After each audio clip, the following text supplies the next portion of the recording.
పద్మభూషణ్ అవార్డును అందుకున్న ఎమ్మెల్యే బాలకృష్ణకు భారీగా పౌర సన్మాన కార్యక్రమాన్ని నిర్వహించారు. అనంతపురం జిల్లా హిందూపురం పట్టణంలో స్వాగత తోరణాలు, విద్యుత్ కళాకాంతులతో భారీ సభ ఏర్పాటు చేశారు. ఈ పౌర సన్మాన సభకు పెద్ద ఎత్తున అభిమానులు, టీడీపీ శ్రేణులు తరలివచ్చారు. ఇక ఈ పౌర సన్మాన సభలో ఎమ్మెల్యే బాలకృష్ణ మాట్లాడుతున్నారు. ఇప్పుడు అలా చూద్దాం. 50 సంవత్సరాలు హీరోగా మధ్యలో క్యారెక్టర్ ఆర్టిస్ట్గా దారి మరణము అలా జరిగిందేమో కానీ వాళ్ళ క్యారియర్లో 50 సంవత్సరాలు హీరోగా నాకు నిలబడటానికి శక్తినిచ్చిన మా తెలుగు జాతికి నా కృతజ్ఞతలు తెలియజేసుకుంటున్నాను. ఏదైనా ఇప్పుడు బాలకృష్ణ గురించి చాలా రకాలుగా మాట్లాడుకుంటారు. ఏం చూసి బాలకృష్ణకి అంత పొగరంటారు, నన్ను చూసుకునే నాకు పొదనైన పొగరంటాను. ఎవరు చూసి అంత ధైర్యం అని అంటుంటారు నన్ను చూసి. అప్పుడు నేను అంటాను, బాబు నా ఏదైతే నిజస్వరూపంతో అదే నన్ను ఉసిగొల్పే ఒక విప్లవంగా అడుగడుగునా నేను నడుస్తానని నేను చెప్తూ ఉంటాను. అలాగే నా రీతి ఏంటి, ఇతనికి అన్నీ తెలుసా అంటారు నన్ను చూసిన వాళ్ళందరూ. నన్ను నేను తెలుసుకునే కంటే పెద్ద విద్య లేదని ఒక సవాలుగా నిలబడతాను. నా మాట సూటిగా ఉంటుంది, నా మాట ముక్కు సూటిగా ఉంటుంది, నా వీక్షణం తీక్షణం దర్శనమిస్తుంది. అలాగే నా తీరు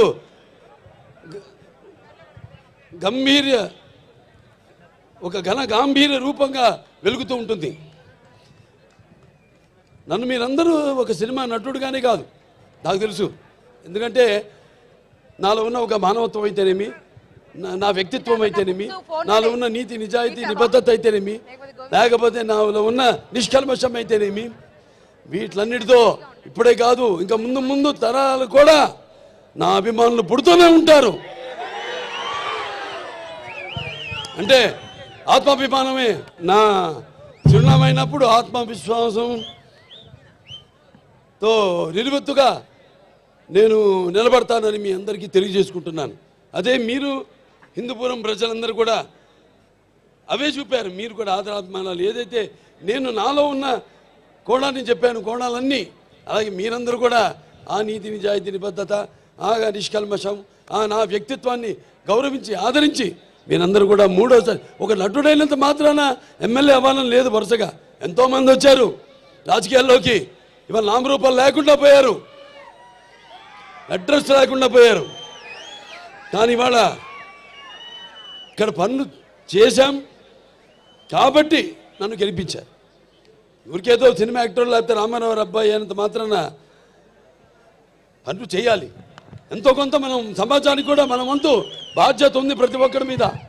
అందరూ కూడా మన వంతు మనం సంపాదించిందే కాదు, ప్రజలకి ఎంత మనం తిరిగి సమాజానికి ఇచ్చాం అన్నది చాలా ముఖ్యం. అప్పుడే మనం చరిత్రలో చిరస్థాయిగా నిలిచిపోవడం కోసం కాదు. ఎన్నో పాత్రలు చేశాను నేను, అద్భుతమైన పాత్రలు. నాన్నగారు కూడా చేయలేని పాత్రలు, చేయాలనుకున్నా చేయలేని పాత్రలు చేశాను. అందులో ముఖ్యంగా గౌతమిపుత్ర శాతకర్ణి సినిమా. ఆ సినిమా నాన్నగారు చేద్దామనుకున్నారు, కొన్ని అనివార్య కారణాల వల్ల చేయలేకపోయారు. ఆ సినిమాను నేను చేయడం తటస్థించింది. మరి ఇవాళ మనం ఉగాది జరుపుకుంటామంటే ఒక కాలమాన పట్టిక మన హిందువులకి మనం ఒక శకాన్ని ఏర్పరిచింది. ఆ శాలివాహన శకం ఆ గౌతమిపుత్ర శాతకర్ణి. అలాగే సారే జహాసే హిచ్చా, అలాగే సారే జహాసే హెచ్చా హిందూ సీతా హమారా, హమ్ బుల్బులే ఇస్కే ఏ గుల్ సీతా హమారా. ఇక్కడ ఒక సర్వమత సౌభ్రాతృత్వానికి, రక్తానికి జాతి లేదు, మాంసానికి మతం లేదు, చర్మానికి కులం లేదు అని చెప్పడానికి ఒక నిదర్శనం, ఒక ఆదర్శం మన హిందూపురం. ఇక్కడ అందరూ ముస్లిం మైనారిటీలు అయితేనేమి, హిందువులు అయితేనేమి, క్రైస్తవులు అయితేనేమి, అందరూ కూడా ఒక కుటుంబ సభ్యులుగా అందరూ కూడా ఇక్కడ సమాజ స్థాపనం చేసి ఇక్కడ అందరూ ఒక మంచి చల్లని చక్కటి ప్రశాంతమైన వాతావరణంలో మనంతా ఉంటున్నాం. అది మన హిందూపురం ఒక గొప్పతనం. ఇక సినిమాల జోలికి వస్తే ఈ నా నట జీవితంలో ఎన్నో పాత్రలు చేశాను, మీకు చెప్పాను. దానికి ఎన్నోసార్లు చెప్పాను, నాకున్న జ్ఞాన సంపదలో బ్రాహ్మణుని, ఐశ్వర్యంలో, వయస్సుని, మంచిగా మాలని, మంచి ఎదురు తిరిగే మాదిగని, కష్టాన్ని నమ్ముకున్న కమ్మరిని, కొమ్మరిని, కంసాలిని, రజకుడిని, నాయ బ్రాహ్మణుని, కల్లుగీత కార్మికుడిని, కల్మషంలో యాదవుడిని, ఆపదలో ఆదుకునే వెలమని వ్యక్తి. రబీ సీజన్లో శనగ సాగు చేస్తున్న రైతులకు కష్టాలు తప్పడం లేదు. ఓవైపు ప్రకృతి వైపరీత్యాలు, మరోవైపు దిగుబడులు తగ్గడంతో తీవ్ర ఇబ్బందులు పడుతున్నారు. ఆరుకాలం కష్టపడి పండించిన పంటకు గిట్టుబాటు ధర లేక కనీసం పంట సాగు కోసం పెట్టిన పెట్టుబడులు కూడా రాకపోవడంతో రైతులు అల్లాడిపోతున్నారు. సరుకు అమ్ముకోలేక గోధుమల్లో నిల్వ చేసుకుంటున్నారు. అదే భారంగా మారడంతో వారి పరిస్థితి దయనీయంగా మారింది.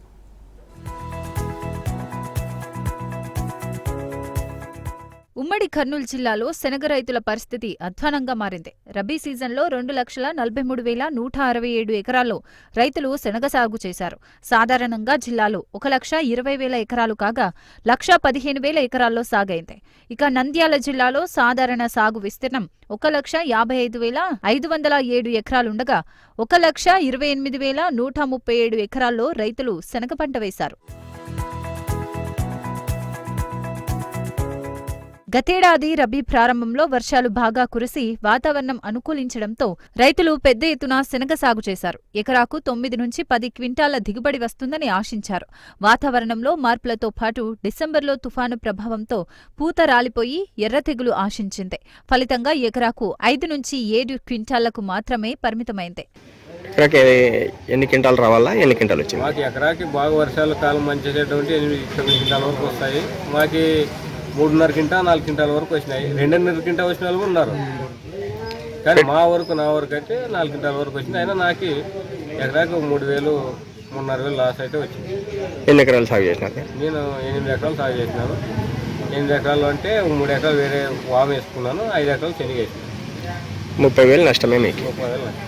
రైతులు పెట్టుబడుల రూపంలో ఎకరాకు 20,000 నుంచి 22,000 వరకు ఖర్చు చేశారు. గతేడాది క్వింటా 10,000 ఉండగా ఈ ఏడాది జనవరి, ఫిబ్రవరిలో జేజీ 11వ రకం క్వింటా ధర 6,000, కాబూలీ రకం 6,700 పలికింది.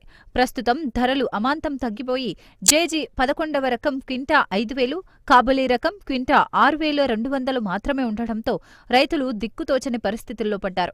ఆర్థిక ఇబ్బందులతో కొందరు రైతులు ప్రస్తుతమున్న ధరలకే అమ్ముకోగా మరికొందరు ధర మాత్రం పెరుగుతుందన్న ఆశతో గోదాముల్లో నిల్వ చేసుకున్నారు. నెలకు క్వింటాల్కు 7 చొప్పున గోదాముకు అద్దె చెల్లిస్తూ ఆశగా ఎదురు చూస్తున్నారు. 3 ఎకరాలు సాగు చేసిన 90,000 పెట్టుబడి వచ్చింది. దిగుబడి ఎంత వచ్చింది? దిగుబడి 60,000 వచ్చింది. ఎంత నష్టం? 30,000 నష్టం వచ్చింది. వర్షాలు ఉండక ఏదో వచ్చింది, పంట అడిగి వచ్చింది. అది శనగ పంట ఉత్పత్తులు చేతికొచ్చే సమయానికి దిగజారిన ధరలు రైతులను వేధిస్తున్నాయి. వేద సమయంలో క్వింటా 8,000 ఉండటంతో ఎంతో ఆశతో సాగు చేసిన రైతులకు నిరాశే మిగిలింది. దీంతో ప్రభుత్వమే తమను ఆదుకోవాలని రైతులు కోరుతున్నారు.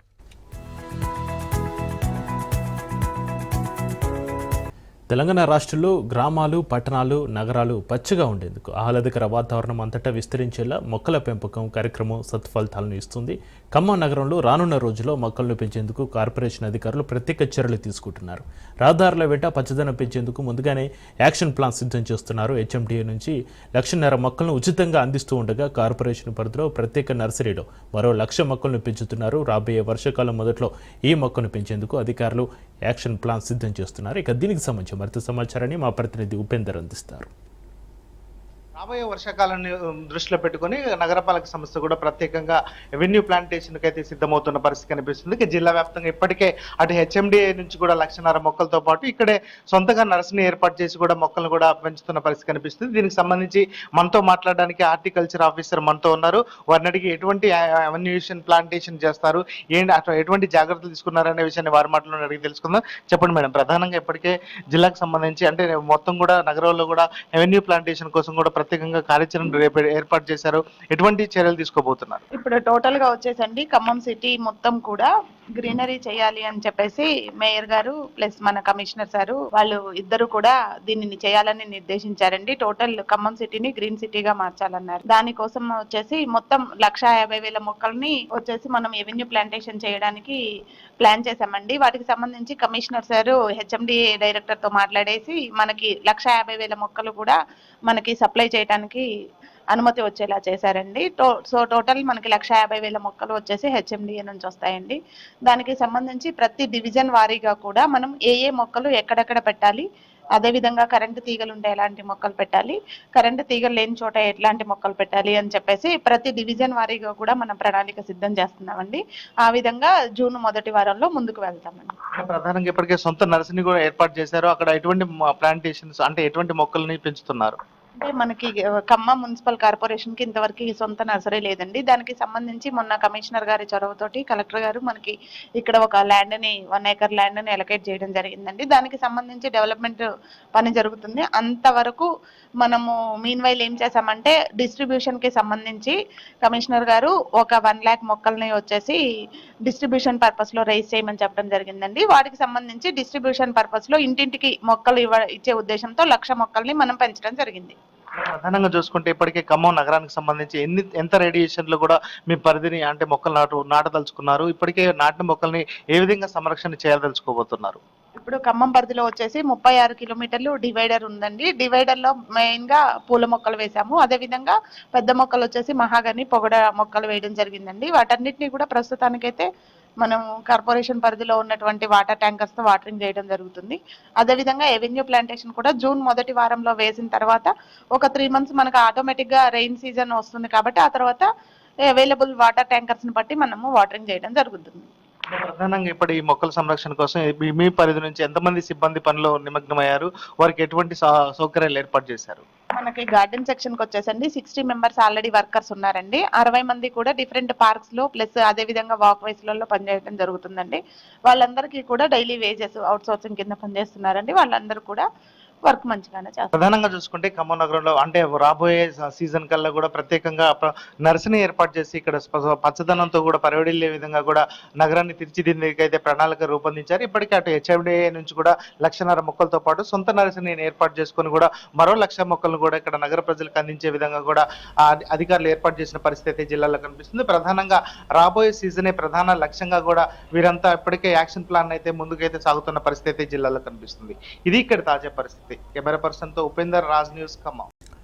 కలియుగ ప్రత్యక్ష దైవమైన తిరుమల శ్రీ వెంకటేశ్వర స్వామిని సామాన్య భక్తులకు మరింత చేరువ చేసేలా టీటీడీ ఇటీవల పలు కీలక నిర్ణయాలు తీసుకుంది. ఇందులో భాగంగా ముందస్తుగా టికెట్లు, టోకెన్లు పొందిన భక్తులు వారు పొందిన సమయానికి దర్శనానికి వస్తే త్వరితగతిన సంతృప్తికరమైన దర్శనం కల్పిస్తామని చెబుతోంది. ఇంతకీ తిరుమలలో అమలవుతున్న దర్శన విధానాలు ఏంటి? ఏ దర్శన విధానానికి ఎలా వెళ్ళాలి? టీటీడీ భక్తులకు ఇచ్చిన సూచనలు ఏంటి?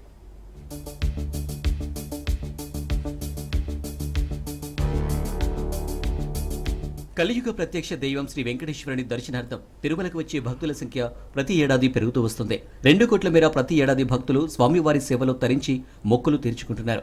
ఇక రోజుకు తిరుమలకు చేరుకునే భక్తుల సంఖ్య 1,00,000 వరకుంటే శ్రీవారి దర్శనానికి రోజుకు 85,000 మంది భక్తులకు మాత్రమే అవకాశం ఉందని టీటీడీ చెబుతుంది. ఈ క్రమంలోనే తిరుమల శ్రీవారి దర్శనానికి వచ్చే భక్తులను 2 విధాలుగా విభజించి అసౌకర్యం కలగకుండా మెరుగైన సేవలు, సౌకర్యాలు అందిస్తూ వస్తుంది టీటీడీ. ఇందులో ఎలాంటి ముందస్తు ప్రణాళికలు లేకుండా నేరుగా స్వామివారి దర్శనార్థం వైకుంఠం క్యూ కాంప్లెక్స్ 2కు చేరుకుని గంటల తరబడి క్యూ కాంప్లెక్స్ లో వేచి ఉండి శ్రీవారిని దర్శించుకునే భక్తులు 25,000 మేర ఉంటారు. ఇక పక్కా ప్రణాళిక ప్రకారం తిరుమలకు చేరుకునే భక్తులు రోజుకు 40,000కు పైమాటే.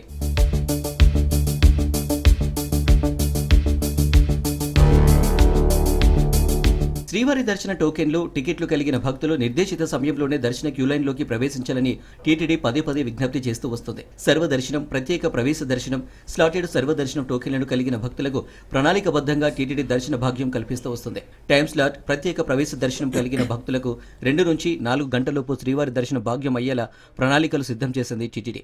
టికెట్లలో ఇచ్చిన సమయానుగుణంగా క్యూలైన్కు చేరుకున్న భక్తులకు త్వరితగతిన దర్శనం అయ్యేలా చర్యలు చేపట్టింది.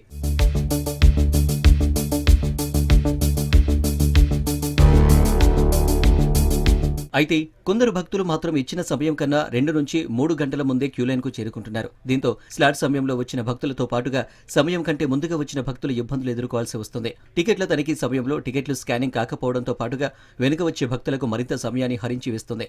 సమయం కన్నా ముందుగా వెళ్లిన భక్తులను బయటకు పంపాల్సిన పరిస్థితి. ఈ కారణంగా టైమ్ స్లాట్, ప్రత్యేక ప్రవేశ దర్శనం కలిగిన భక్తులు సమయానికి రావాలని టీటీడీ అదనపు ఈవో వెంకయ్య చౌదరి కోరారు. సామాన్య భక్తులకి ఎప్పటికప్పుడే దర్శనం చేసే ఏర్పాట్లు చేయడం జరిగింది.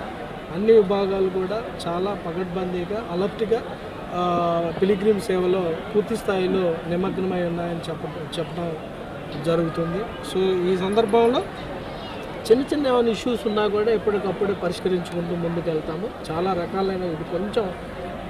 రకాలైన భక్తులు ఉంటారు, చాలా రకాలైన కేటగిరీస్ ఆఫ్ భక్తులు ఉంటాయి. దాంతోపాటు చాలా రకాలైన దర్శనాలు కూడా ఉంటాయి. వీటన్నిటిని కూడా ఎప్పటికప్పుడే బ్యాలెన్స్ చేసుకుంటూ అందరికి కూడా అవకాశం కల్పించుకుంటూ ముందుకు వెళ్ళడం జరుగుతుందని ఈ సందర్భంగా తెలియజేస్తున్నాను.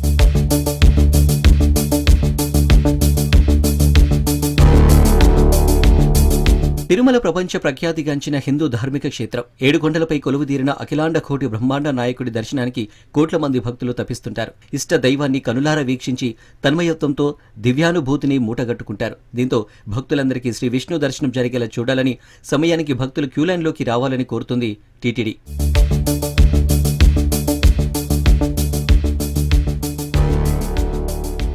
దేశంలోని అన్ని దేవాలయాలకు టీటీడీ ఓ రోల్ మోడల్. నూతన సాంకేతిక పరిజ్ఞానం ఒరవడిని అందిపుచ్చుకోవడంలో టీటీడీ ముందంజలో ఉంటుంది.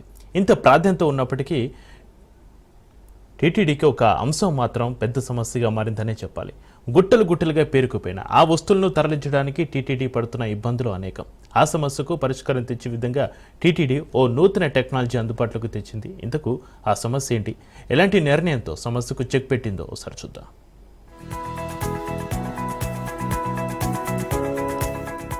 టీటీడీ తీసుకొస్తున్న అనేక సాంకేతిక సంస్కరణల కారణంగా భక్తులు మెరుగైన సౌకర్యాలు పొందుతున్నారనే చెప్పాలి. అలిపిరి తనిఖీ కేంద్రం మొదలుకొని శ్రీవారి దర్శనం వరకు వివిధ అత్యాధునిక పరికరాలు వినియోగించి భక్తులకు ఎలాంటి ఇబ్బందులు తలెత్తకుండా అనేక సులభతరమైన చర్యలతో అత్యాధునిక యంత్రాల సాయంతో సేవలు అందిస్తూ వస్తుంది టీటీడీ. దేశంలోని అన్ని దేవాలయాలకు టీటీడీ ఓ రోల్ మోడల్ కూడా. అయోధ్య రామ మందిరం నిర్మాణం అనంతరం క్రౌడ్ మేనేజ్మెంట్ కోసం ప్రత్యేకించి తిరుమలకు వచ్చి అధ్యయనం చేసింది ఆలయ కమిటీ. క్రౌడ్ మేనేజ్మెంట్ కోసం అయోధ్య ఆలయానికి టీటీడీ అధికారులు బృందం వెళ్లి ఆ ఆలయానికి సరిపడా నివేదిక సమర్పించి ఆలయ నిర్వహణకు కావాల్సిన ఏర్పాట్లను దగ్గరుండి పర్యవేక్షించారు. ఇంత ప్రాధాన్యత ఉన్న టీటీడీకి ఒక్క అంశం మాత్రం పెద్ద సమస్యగా మారింది. ఆ సమస్యకు పరిష్కారం తెచ్చే విధంగా తిరుమల తిరుపతి దేవస్థానం నూతన టెక్నాలజీ అందుబాటులోకి తెచ్చింది. క్యూఆర్ కోడ్ టెక్నాలజీ ద్వారా అతిపెద్ద సమస్యకు చెక్ పెట్టింది.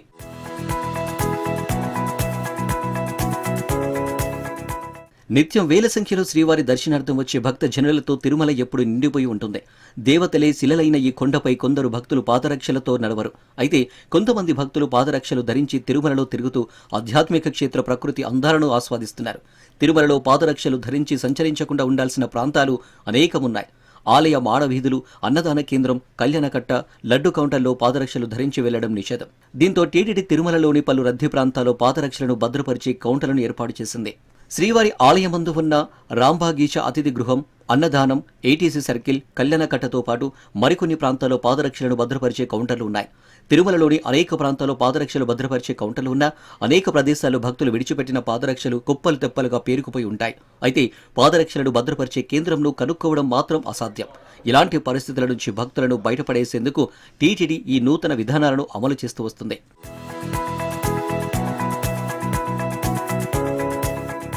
అయితే పాదరక్షల సమస్యపై టీటీడీ అదనపు ఈవో వెంకయ్య చౌదరి దృష్టి సారించారు. చెప్పుల సమస్యకు శాశ్వత పరిష్కారం ఆలోచించారు.